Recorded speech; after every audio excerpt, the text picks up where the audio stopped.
오늘은 성령 강림절 후에 9번째 주일입니다. 교회력에 따라서 이번 주일의 말씀은 누가복음 10장의 마르다와 마리아에 관한 이야기입니다.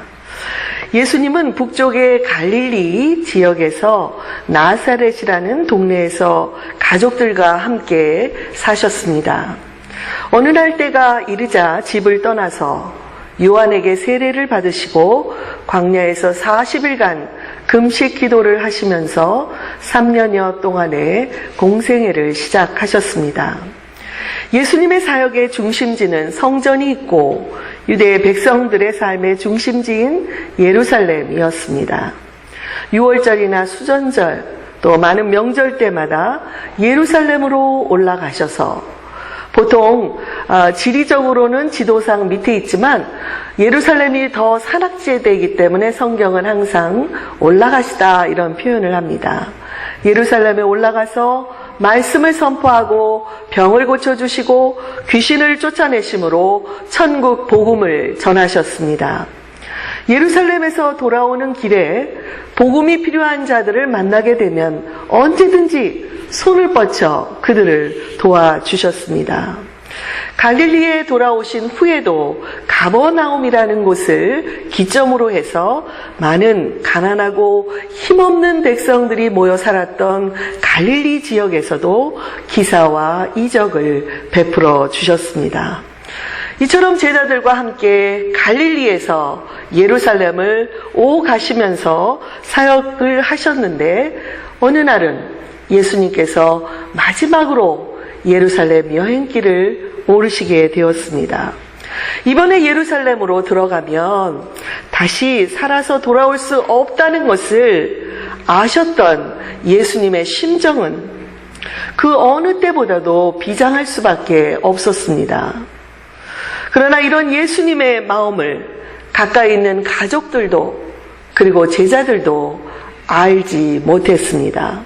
그동안 여러 차례 예수님께서는 내가 대제사장들에게 핍박을 받고 죽을 것이며 3일 후에는 다시 부활할 것이다 라고 말씀을 해주셨지만 바로 그때가 가까이 이르고 있다는 것을 안 제자들은 주변에 없었다는 것입니다.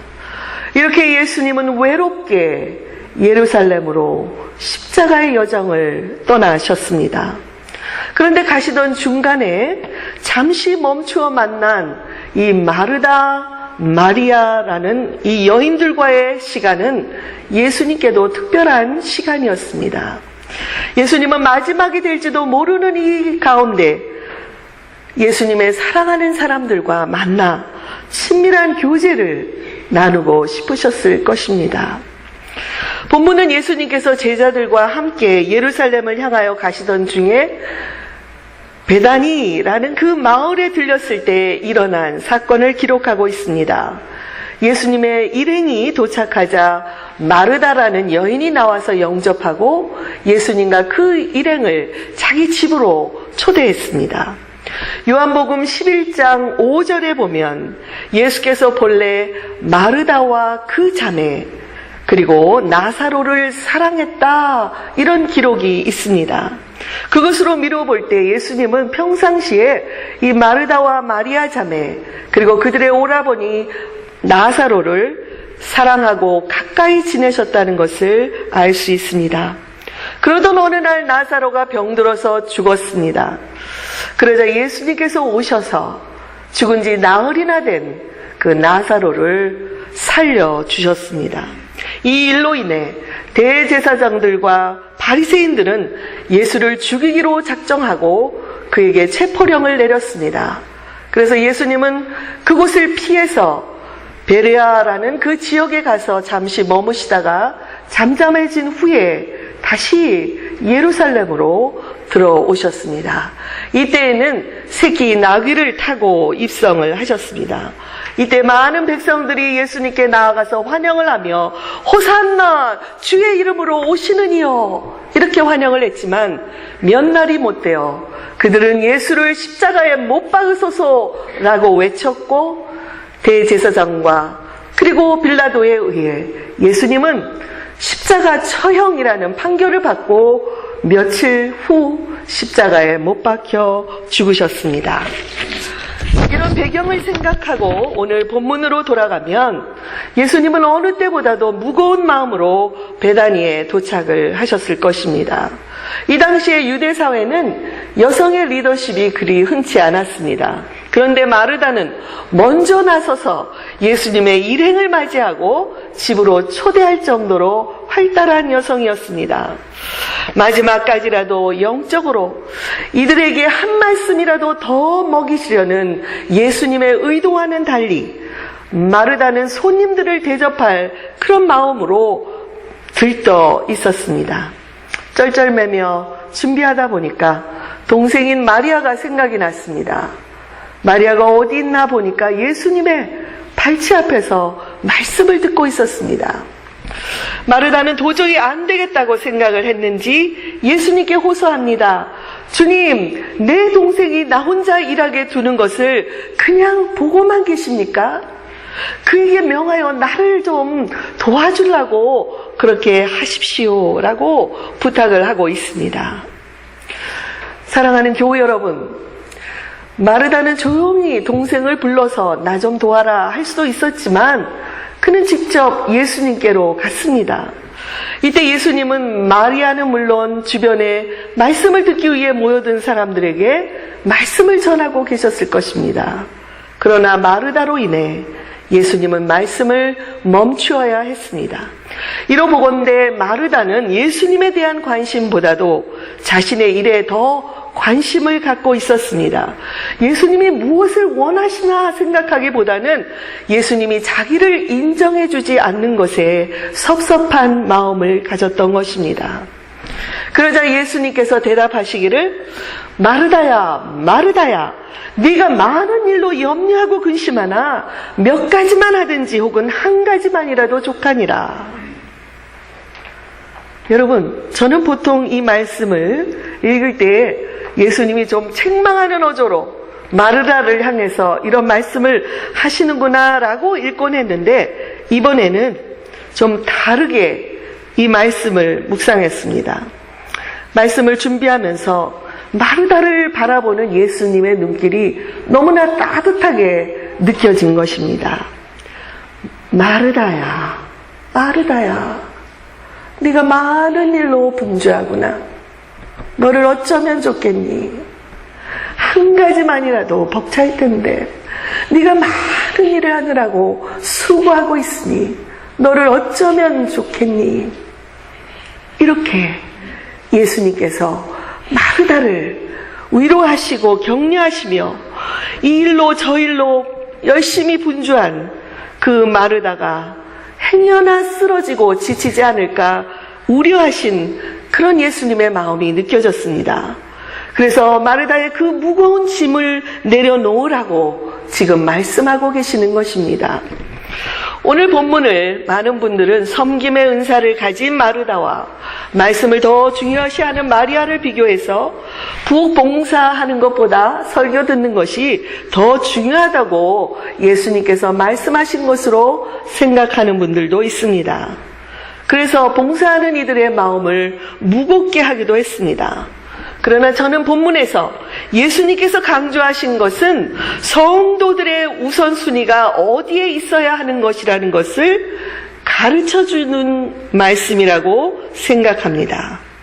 우리가 하는 모든 일의 동기는 주님께 대한 사랑이어야 합니다. 물론 우리가 사랑으로 교회에서 봉사하고 섬기고 있지만 예수님보다 더 앞서고 있는 것은 없는지 우리 스스로 점검을 해봐야 합니다. 그것이 때로는 나의 의나 나의 성취감이 될 수도 있습니다.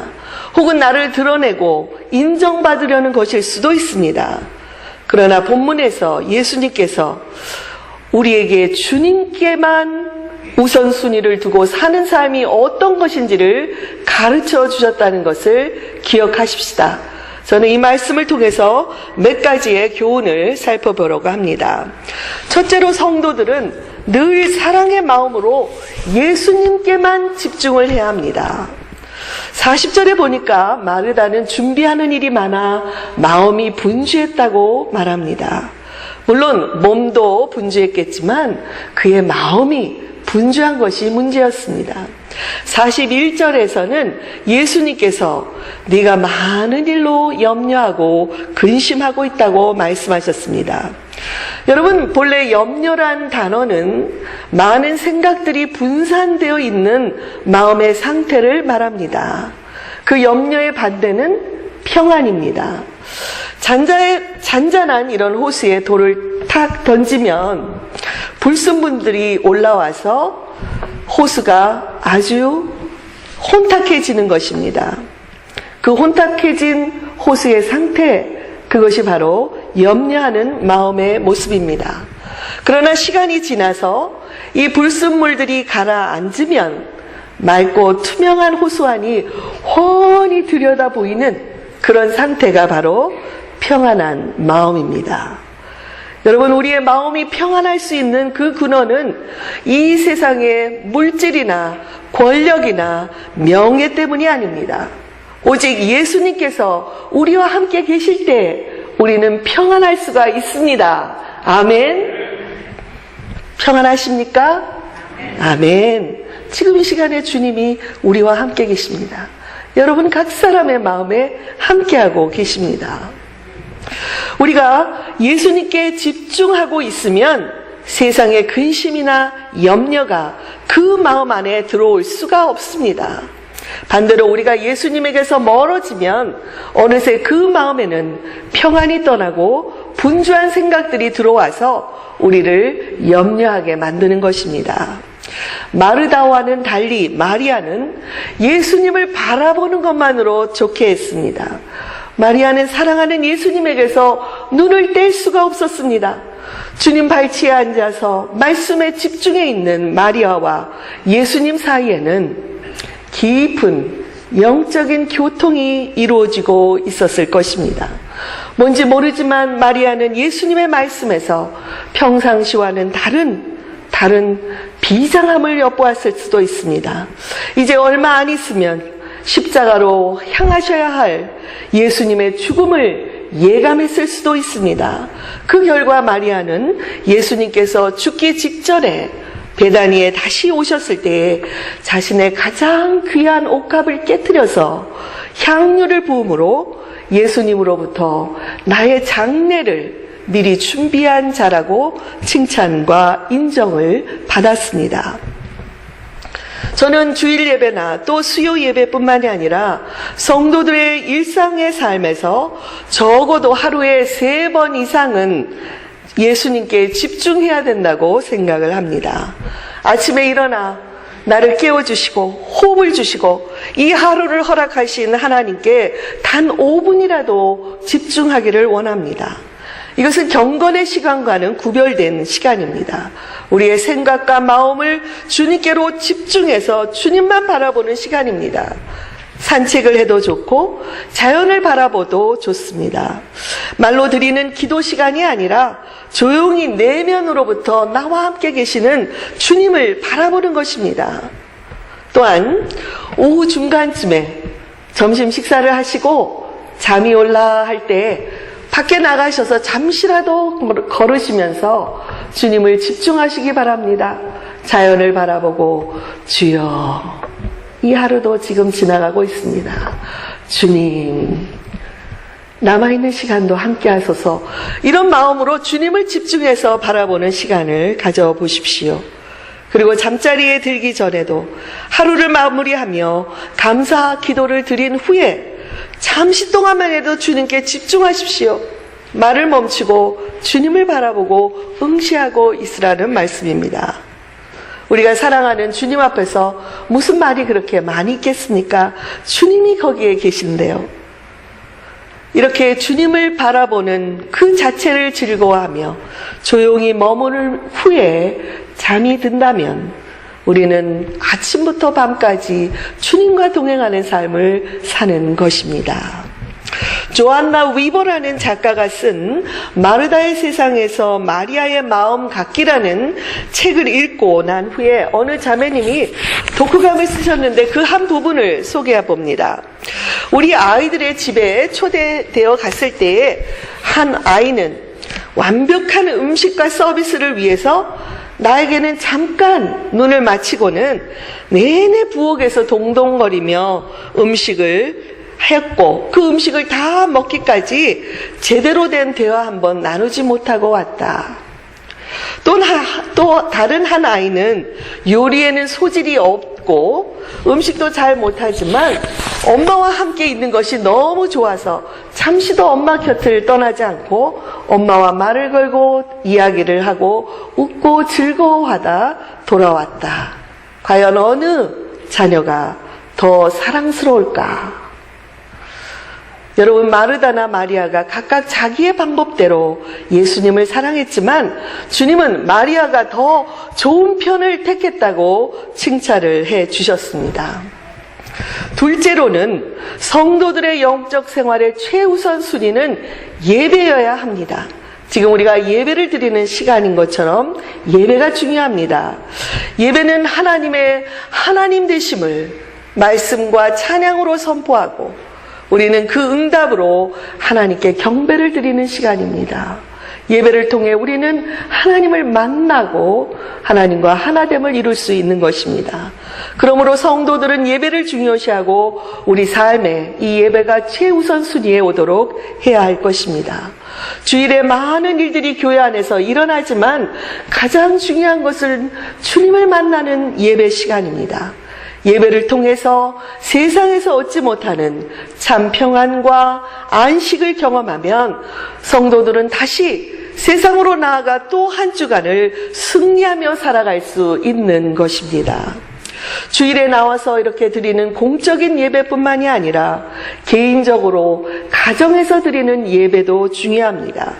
또한 한 주 동안의 일상에서 우리의 삶으로 드리는 예배도 있습니다. 우리가 만나는 많은 사람들, 직장에서 스쳐가는 사람들 가운데에서도 그들을 주님을 만나는 삶, 이것이 바로 삶으로 드리는 예배가 아닐까요? 아무리 선한 동기로 분주하게 일한다 할지라도 예배보다 앞서는 봉사가 있다면 언젠가는 지칠 수밖에 없습니다. 저는 지난 몇 주 동안에 주일마다 애쓰는 여러 교우님들을 보았습니다. 교인은 적지만 부서가 해야 될 일은 많고, 그리고 주일이면 여기저기 한 분이 섬기느라고 애쓰는 그 종종 걸음을 치다가 늦게서야 집으로 돌아가는 그들의 모습을 볼 때면 제 마음이 무척 안타까웠습니다. 물론 기쁜 마음으로 섬기는 모습이 보기 좋고 그리고 맛있는 점심 식사를 먹을 수 있어서 감사하지만 제게는 그보다 더 중요한 것이 여러분 한 분 한 분입니다. 제발 지치지 않고 힘들지 않도록 주님께서 붙잡아 달라는 기도가 끊임없이 주님께 드려지고 있습니다. 여러분, 하나님은 예배로 나오는 자들이 전 존재로 하나님을 예배드리기를 원하십니다. 때로는 몸 따로 마음 따라 가는 경우도 있습니다. 예배를 드리다가 이런저런 생각을 합니다. 여러분 가운데는 그런 분들이 한 분도 없는 걸로 제가 믿고 있습니다.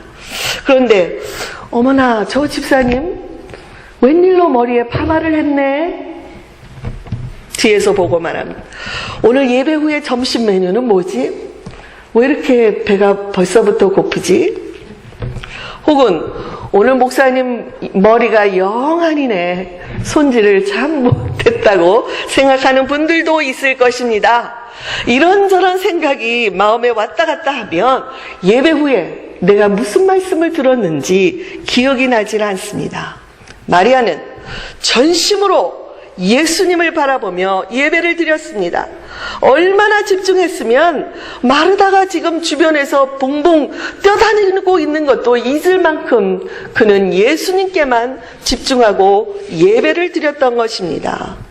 그러나 마르다는 예수님이 가까이 계신데도 마음이 많은 일로 염려하고 들떠서 진정한 예배를 드리지 못한 것입니다.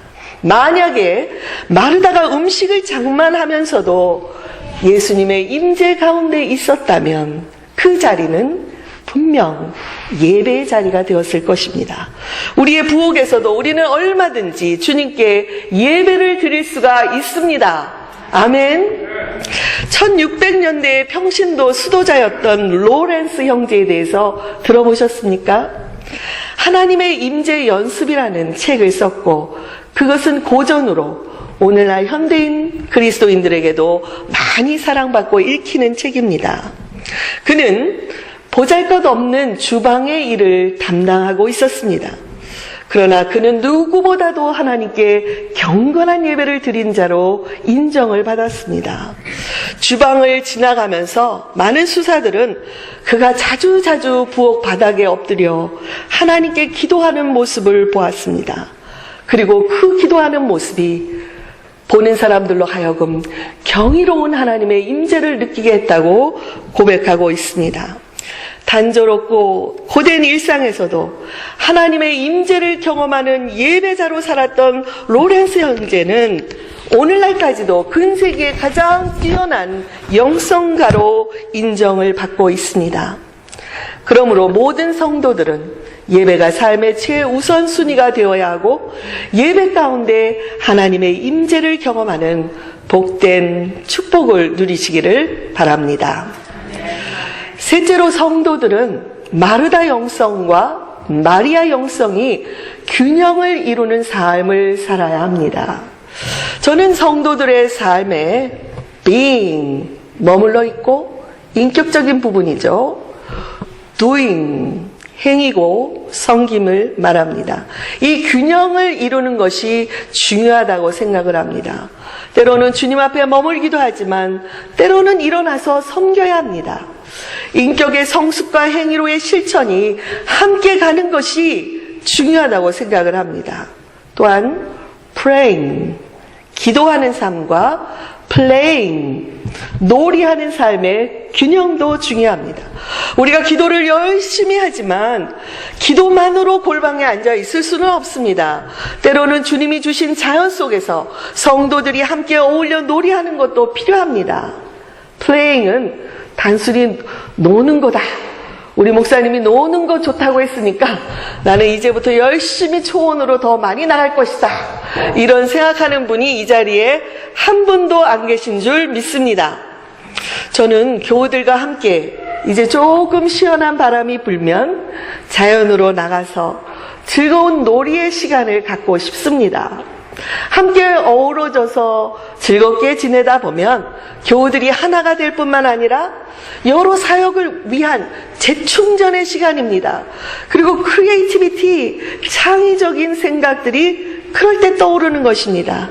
이렇게 자연으로 나가 함께하고 우리의 몸과 마음도 회복되는 시간이 곧 있었으면 좋겠습니다. 아멘. 여러분 기대가 되십니까? 네. 우리 계획을 해주시기 바랍니다. 이렇게 교회가 건강하게 세워지기 위해서는 많은 봉사자들이 필요합니다. 그런데 이 봉사자들은 성령께서 주신 은사를 따라 섬겨야지만 기쁜 마음으로 봉사할 수가 있습니다. 베드로전서 4장 10절에 보면 각각 은사를 받은 대로 하나님의 은혜를 맡은 선한 청지기 같이 서로 봉사하라.